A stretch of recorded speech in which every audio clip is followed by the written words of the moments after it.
Welcome, everybody, to the Stitch and Hustle podcast show. My name is Jacob, and today we are going to be talking about 5 reasons you should be starting, or 5 reasons you should start a leathercraft side hustle in 2023.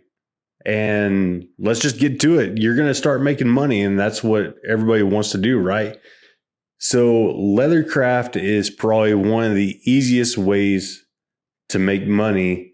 And I'm going to give you 5 reasons why I think you should start a side hustle in leathercraft. If you're just wanting to kind of dabble, make a little extra money, the first thing is that you don't need a lot of space. Minimal space needed. I'm in a 1-car garage, and you could do it in a spare bedroom. You could do it in your living room, your kitchen table, outside. Unless you're in the West Texas area, Texas Panhandle, where it's blowing 80 miles an hour outside right now. And then I probably wouldn't do it outside. But realistically, you could do leathercraft anywhere. You don't need a lot of space if you're doing it by hand. Now, if you're getting into sewing machines and lasers and all this other stuff, and I'm not talking about all of that. I'm talking like the bare minimum to get into leathercraft. You don't need a whole lot of space. You could do it literally on one desk. I promise you, you need a cutting mat. And that's really about it as far as, just a few square feet. That's what I'm saying. A few square feet of a desk and you're good to go. And I promise you, you can do that anywhere. And you don't have to have a house. You can do it in your apartment, studio apartment. Like, it does not take a lot of space to do leathercraft.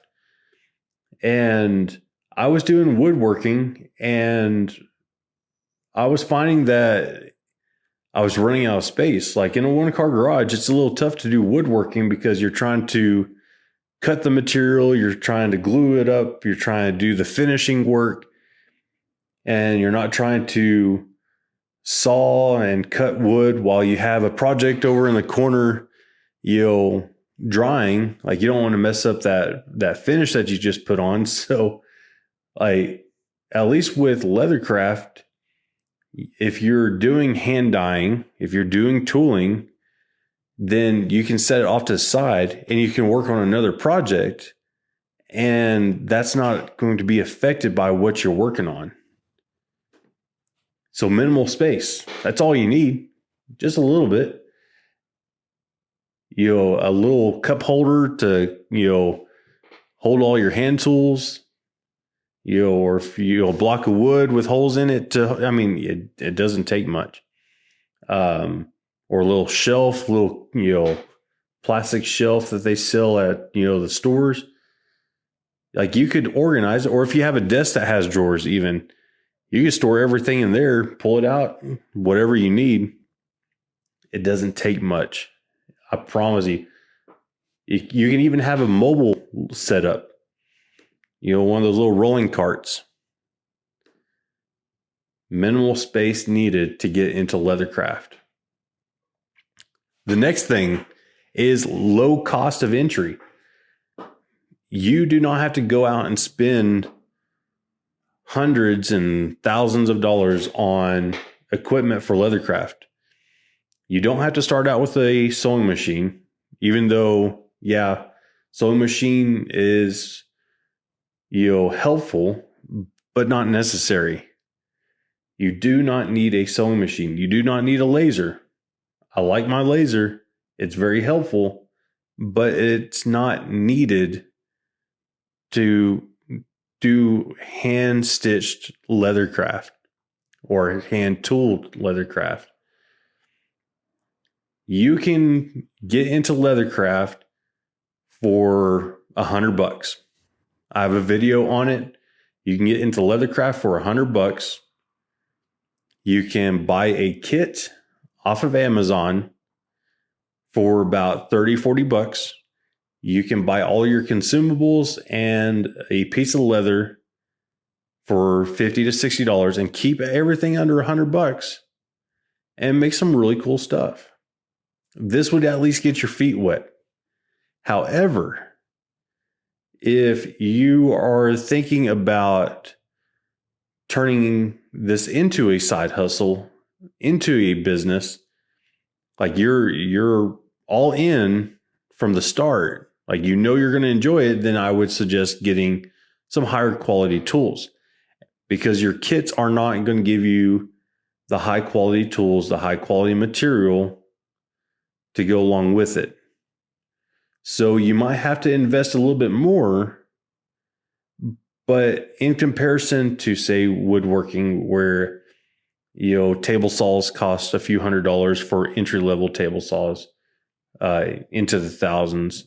You have a miter saw, you have table saw, you have jigsaw, you have, plus the cost of the wood, and some leather can get very pricey, but there are some types of leather, even good quality leather, that doesn't cost an arm and a leg. And there's companies like Tandy, Springfield Leather, Rocky Mountain Leather, places like that they clearance leather all the time. Again, it might not be the exact leather that you want or the color, but if you're learning, then you might not want to be too picky about that. Pleather, no. Get out of there with that.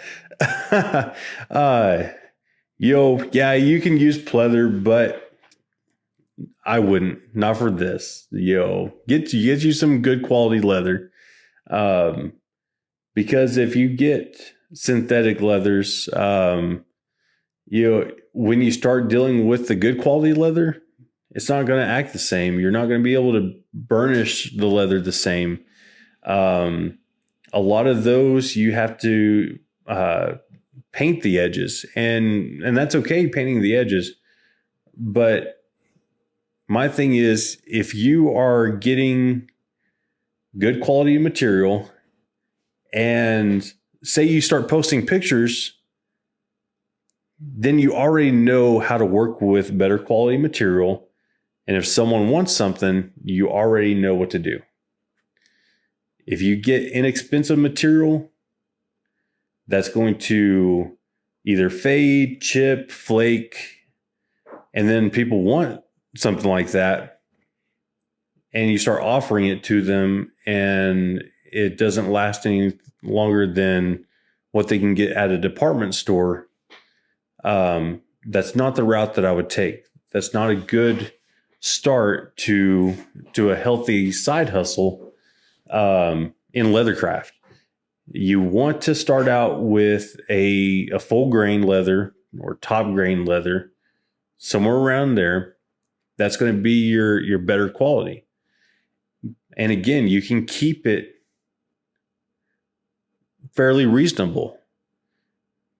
But just know that don't get discouraged if you're starting to look at leather and you see a side for, $100, for 7 to 8 square feet, or $200, depending on what you get.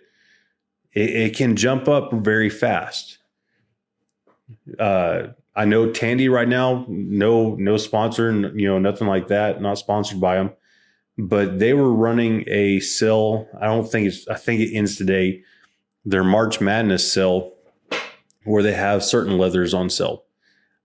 I got my first piece from them, and I know a lot of people have mixed feelings about Tandy leather. I just happen to have one here locally, and I can go in and I can look at it. I know I've heard stories where what they've ordered online is but yeah, I got a $70 piece of leather just to practice on, and like the very first wallet that I made is out of that leather, and just for nostalgic reasons, that's what I carry. And it's not the best wallet by any means. It's like the first wallet that actually looked like a wallet. Ricky says, just got started in January. I'm hooked. Heck yeah, man. No, it's a lot of fun. It is. And you don't even have to do this as a side hustle, but that's what I teach. That's what I encourage people to do, whether it's leathercraft or any other, woodworking. But today we're talking about leathercraft. So, but no, it's even a good hobby. But I honestly think that people that get into things as a hobby, if it's something that they're really passionate about, that they think they can make some money, I think they should pursue it. But I also think that they should have a true hobby, like a hobby that isn't part of their side hustle. It's not part of work, because leathercraft is not my hobby. It is my side hustle. I have a regular job. I have hobbies. I play Frisbee golf, again, when it's not blowing 80 miles an hour. So don't mix those two. But again, low cost, get you some inexpensive tools. If you're thinking you just want a hobby, if you know for a fact that it's like, yeah, I'm going to make money doing leathercraft, then invest in some entry level tools that will get you a little bit further. Or if you have the budget, then get some good quality tools. Ree says, I thought I'd like tooling better, but I really like bags. No, I feel you there. Now, we were just talking about hobbies. And so one thing that I do want to pick up as a hobby on that side is the tooling. I don't think it's really anything that I want to get too far into as far as selling and marketing. I'm not good at it, and I know it takes practice. But one day, I like the technique, but I feel that for what I'm doing with the smaller goods, I haven't done a handbag yet. But one day. All right. So you got your day job. Leather helps you, decompress in the afternoons. I get it. I definitely get that. So moving on. So we talked about minimal space. We talked about low cost to get into leathercraft. The next thing is a wide range of application. And we just kind of talked about that. Like, you can do tooling. You could do minimalist, which is more my thing, wallets, small bags. I'm making bracelets and stuff for some people, keychains, stuff like that.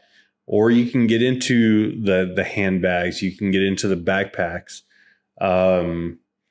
You could get as far as shoes, boots, saddles. Like, I mean, you can do so much with leather. It's not that I saw this leather crafter and they're doing that type, and that's the only type of leather craft that's out there. There's not. There's so many applications. There's so many different ways that you can use leather for a side hustle and make money. Now, a lot of that takes more equipment, especially when you start getting into saddles and stuff like that. When you start getting into bigger items, if you are hand stitching some of those things, then you might want to make sure that your pricing reflects the handmade part of it, because those things are going to take some time to hand stitch if that's the route that you're going. Now, if out the gate you're able to get a sewing machine and start learning, and you're able to do that, and you can produce some quicker, then good for you. You definitely can benefit from that, make a profit. It's just not everybody can afford a sewing machine. So a lot of people start out with, the hand stitching. That's usually why a lot of people will go with smaller items. But I've seen people do handbags with hand stitched tools, or hand tools, stitching irons and thread needle, and more power to them. That takes some time. I did a desk mat. This thing was huge. Turned out great, but I hand stitched it, and it took forever. But just know that there's not just one way to do leather craft. Just like there's not one way to do woodworking or metalwork. There's so many different applications you can use leather in. And it's easy to learn. That's our fourth topic. Another reason that you should get into it. Easy to learn. Especially if you're doing minimalist items like the wallets. You're talking about, as long as you can cut out material with an X-Acto knife, you'll use a ruler to get your straight edges. Then you'll use some glue, stitch some or punch some holes in it, stitch it. Yeah, your first few might not be that great. Like you're trying to get in the rhythm of hand stitching. It takes a little bit, but it's really not that hard to learn. And the more practice you have, of course, just like anything, the better it's going to look, the easier it's going to get. Your lines are going to be straighter. Your glue ups are going to be cleaner. Your stitch lines are going to be straighter.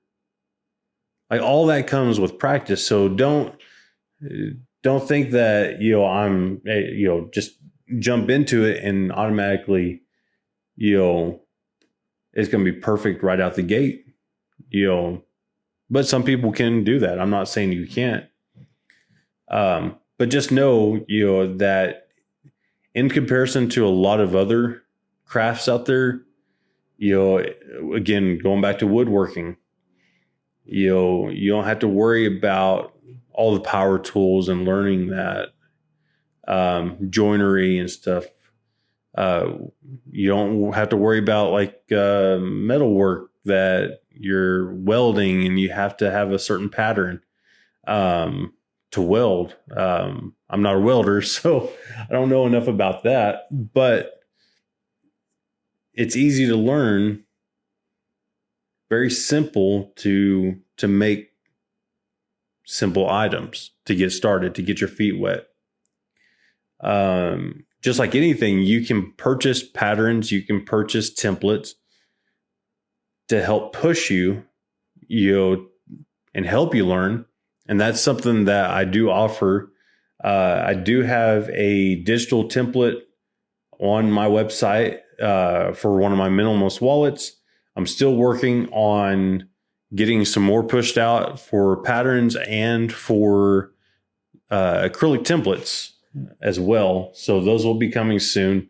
Hopefully I'll get that up here in the next week or two, because I do want to provide people with a way to make items that they either struggle with or that they want to sell, items that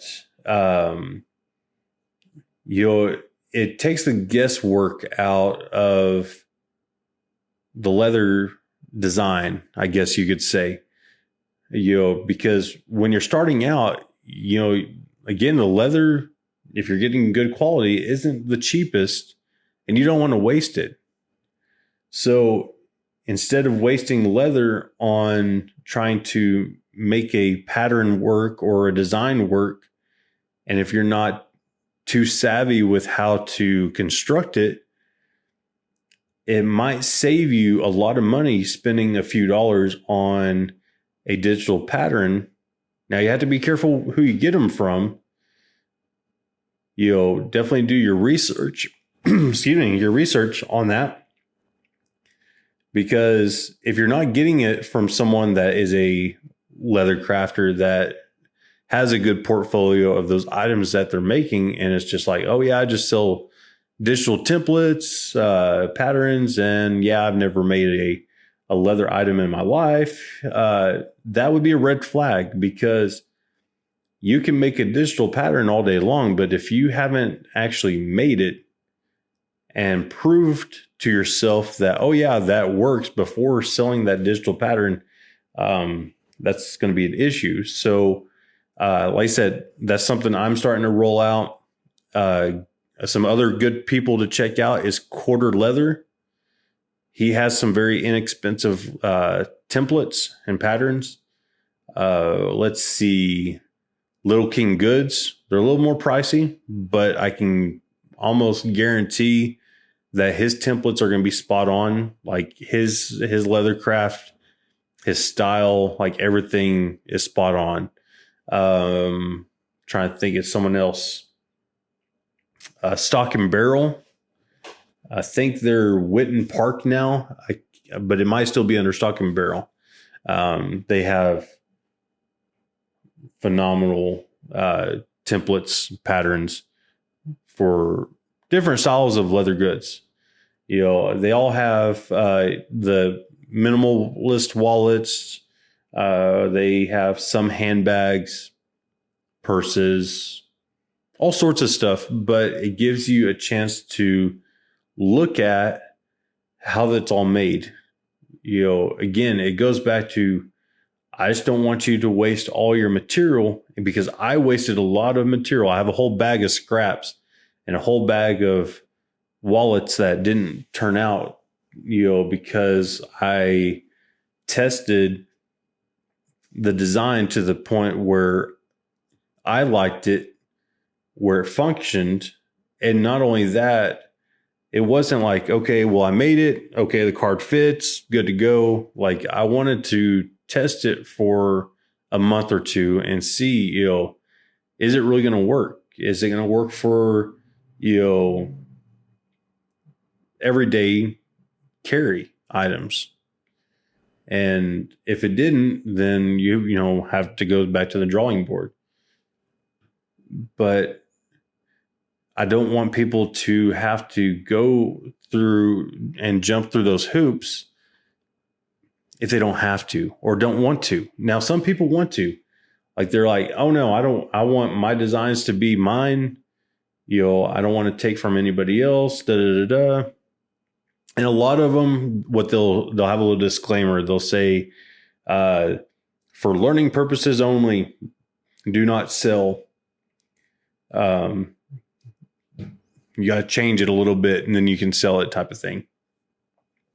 Mine, I don't care if you sell the exact same thing. Honestly, don't.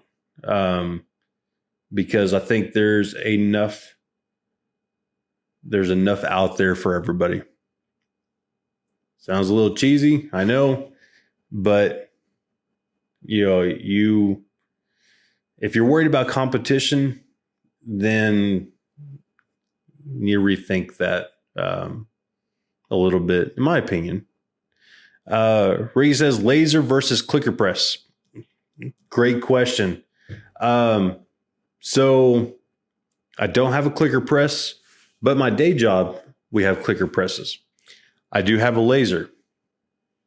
So your laser, I can go into my computer and at any time of the day, be like, you know what? I want to design this or design that and see if it works. And I can cut it out.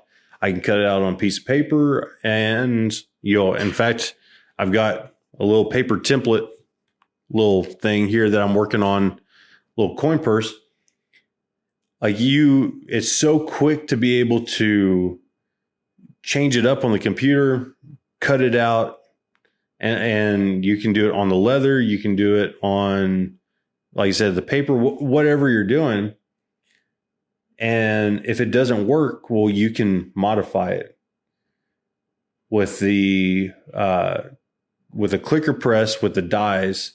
Like you better hope that your design is spot on and that you're not going to change it, because the more you change it and you have to get a new die made, extra costs, stuff like that. Now, the flip side is the clicker press die is going to be faster. It's one hit, one stamp, good to go. And your edges aren't going to be charred or burnt, like a laser.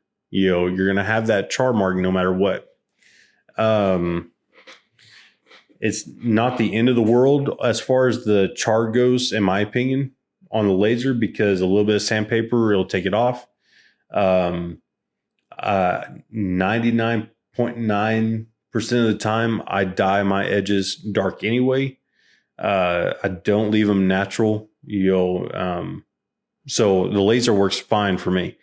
Now, if you want that natural burnish of the leather, then you, of course, don't want that. Unless you sand enough. You can sand it enough. It just takes more time. But for me, the laser provides more for me, because I can do the prototyping on the fly. I can tweak it, change it however I want. I can start a cut on it while I'm working on something else. Of course, I'm all in the same room. Definitely don't leave your laser. I've seen so many things happen where, something goes haywire and catches the place on fire. So, but it's nice. My table is right across from it. So it works for me. The other thing is I'm getting into doing some laser engraving. So it's really nice to get into personalization without having to have all these dies. You don't have to have a letter stamp die kit, or any of that. Type the name, type the initials. I just did the Marine emblem on a keychain for a guy. It's versatile in that aspect. So if you're thinking about the personalization and the quickness of design, the laser's spot on. If you're doing the same template and you're batching out the same thing over and over and over all day, then the clicker press is probably going to be a better option for you. Depending on the size of the design, you can get some smaller clicker presses. I think they have the Wonder Press for things like $1,700. In my opinion, it's outrageous for what it is. But and then you can get dies, like at my job. We use Texas Custom Dies, and you could probably get a die for like a wallet for maybe $200, $300, but it starts to add up. Like if you figure you have 10 different designs or 10 different products, and each product costs you $300 per die, so that's $3,000 plus the $1,700 for a manual clicker press, or a manual press, not even a hydraulic clicker press. It's going to come out more than a entry level OM-Tech laser like what I have. And then it's even more if you get a hydraulic clicker press. I think you can get some used ones for about $3,000 or $4,000. But yeah, it really depends on the application though. But I just like the customization of being able to do different things on the laser, honestly, without having to do it by hand. I know a lot of the stuff I can do by hand, but stuff like where you're cutting out circles, can't cut a circle to save my life by hand. I like things to be very straight, very uniform, and the laser does that. But again, so does the clicker press die. All right, so we're kind of wrapping up things here. We're going to the fifth reason you should start a leathercraft side hustle is it's a good profit margin. Honestly is, depending on what you make. I can turn a side of leather, especially if I get good quality leather, and make a very good profit margin. You're talking about taking a few dollars, say $6 in leather, and making a wallet, and you could easily sell it for $60. And I know that sounds crazy, but it's good profit margin as long as you understand your value. And I know that's hard for people to understand when we either think out of our own pocketbook, we look at other big box stores and we're like, well, I just saw one that looked the same for, $25. But then come to find out it's low quality leather. It's not even the same.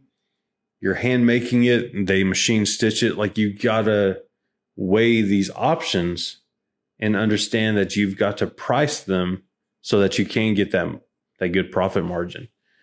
But it's very obtainable to get a high profit margin with leathercraft. But don't skimp out on your material. And that's why I talk about going to, number 2, the low cost entry. Like, great, you got the $30 kit, but you spent, $60, $70 in leather.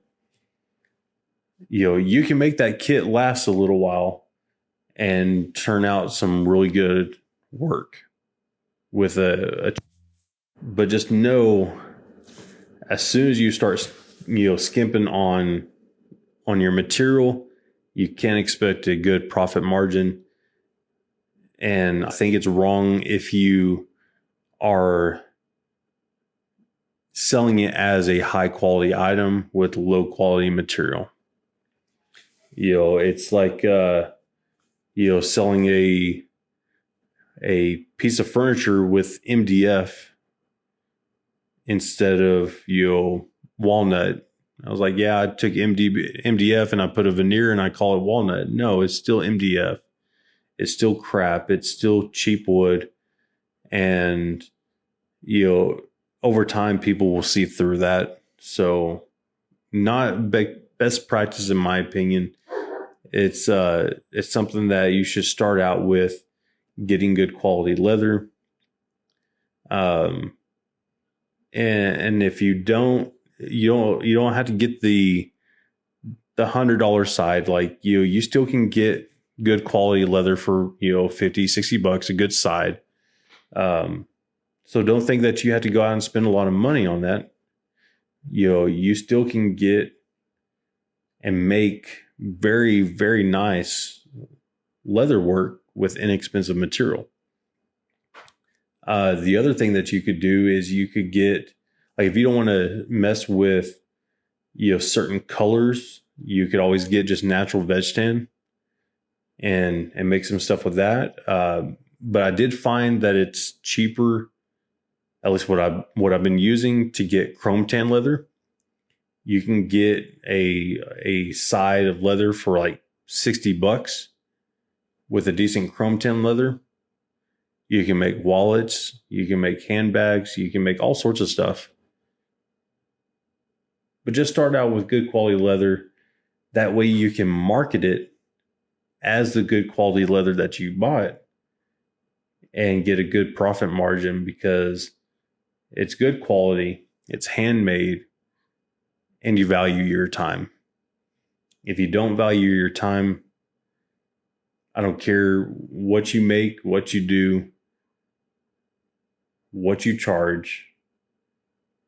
As soon as you don't value your time, you're never going to make a profit. I just don't see how people undervalue themselves out of money.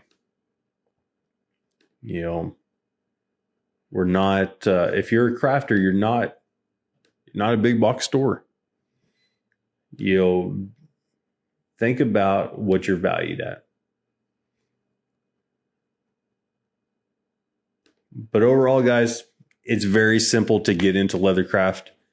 It's one of the things that I shifted from woodworking to this, and I don't even look back at it. Now, one day when I have a shop, I'll probably introduce woodworking back in, either as a hobby or, you know, maybe incorporate leather and wood. But just know, one, you don't need much space to get into leathercraft. Don't need a lot of money. You can do all sorts of stuff with leather, you know, tooling, minimalist, you name it, you know, cowboy chaps, who knows? I've seen weirder things. And it's easy to get into. Of course, there's a range of difficulty depending on the application that you're going to use it, and then just know that you have the ability to turn it into a large profit, large money making side hustle. Guys, I hope y'all have a good one, and we'll see y'all in the next